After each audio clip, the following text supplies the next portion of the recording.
असंवेदनशीलता एक कारण हो सकता है। दूसरी कारण ये 3 मिनिस्ट्री का मुद्दा है, तो इसमें आदरणीय प्रधानमंत्री जी को ही आगे आना पड़ेगा और तीनों मिनिस्ट्री को एक साथ बिठा के इस पे सॉल्यूशन निकालना पड़ेगा, ये हमें लगता है।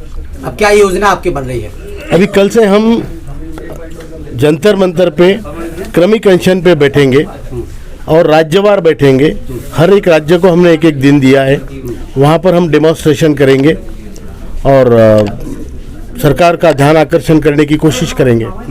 22 जनवरी से पहले यानी कि राम मंदिर की प्राण प्रतिष्ठा थी, उससे पहले भी आप धरने पर बैठे थे, क्यों मांग पूरी नहीं हो रही? कारण क्या है? क्योंकि आप कमांडर हैं, आप सब जानते हैं, 2 बार प्रधानमंत्री मोदी जी से मुलाकात हो गई है। कारण क्या है, वजह क्या है? सड़कों पे बार बार क्यों उतरना पड़ रहा है आपको? कारण यही है कि जो अपैथी है या जो एक प्रकार की असंवेदनशीलता है विषयों के बारे में, और जो यही है कि दबाव डालो, ब्लैकमेल करो तब सरकार काम करेगी और अच्छे लोगों का शांति के मार्ग से कोई काम नहीं होगा, ये एक प्रकार की हमारी भावना बन चुकी है। एक तो ये, और ये तो मैंने भी बताया कि अभी कि 3 मंत्रालयों का विषय है, इसलिए आदरणीय प्रधानमंत्री जी को ही आगे आके इस पर सॉल्यूशन निकालना पड़ेगा। तो क्या इस बार का प्रदर्शन आपका कोरोना के साथ फिर से होगा या फिर उसमें कुछ उग्र भी होगा कि आप एक बार फिर से अपनी आवाज बुलंद करेंगे सरकार की? मैं आपको एक बात बताना चाहता हूँ कि यहाँ पे डेली जो हमारा जो संवाद होता है लोगों से,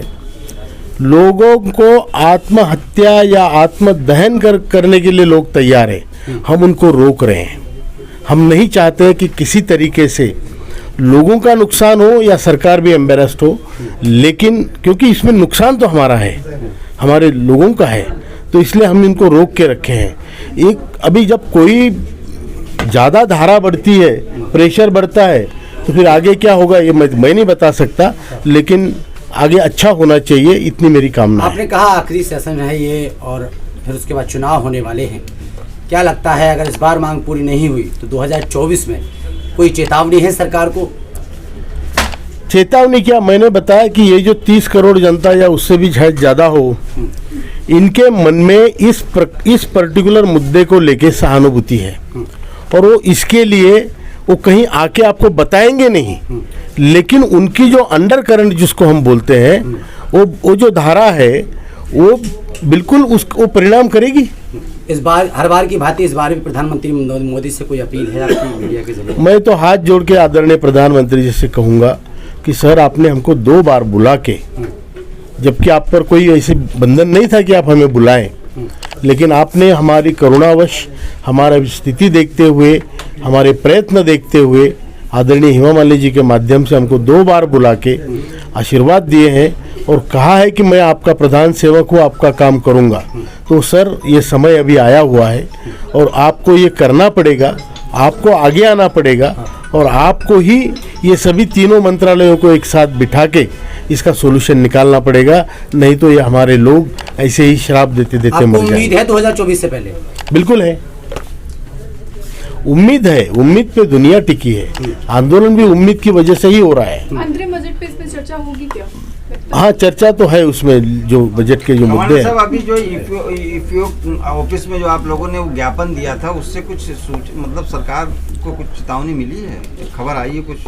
नहीं, देखिए हलचलें तो चल रही है, ईपीएफओ में, श्रम मंत्रालय में या वित्त मंत्रालय में कुछ तो हलचलें चल रही है जिसके बारे में हम नहीं जानते, लेकिन परिणाम तो होता है, पत्रों का परिणाम होता है, हम जो आंदोलन करते हैं उसका परिणाम होता है, जो देश भर में आंदोलन लोगों ने किया उसका परिणाम होता है। सर जैसे कल से धरना प्रदर्शन आप लोगों का चलेगा, अगर कोई बीच में सत्ताधारी, जैसे बीच में कई सारे मंत्री आप लोगों से मिले और आप लोगों को मना के फिर चले गए, आपका काम जो होना था वो हुआ नहीं, तो इस बार ऐसा तो नहीं होगा कि कोई मंत्री आए आपके बीच में बैठे और वादा करे, वहीं पे कहने लग जाए कि आपका काम हम करवाएंगे, आप धरना खत्म कर दो? तो आप नहीं, तो काम करवाने के बाद हम उठ जाएंगे, लेकिन काम करवाने से पहले नहीं उठेंगे हम, क्योंकि देखिए हमने लास्ट टाइम हमको श्रम मंत्री जी ने बुलाया, हमने उनके पद का सम्मान रखते हुए और उन्होंने जो आश्वासन दिया था उसका एक गौरव गरिमा बना के हमने अपना आंदोलन स्थगित किया था। अब उन्होंने कहा है मैं करूँगा और अभी करूँगा बोला है, तो करेंगे, बिल्कुल पक्का करेंगे वो। ठीक है सर।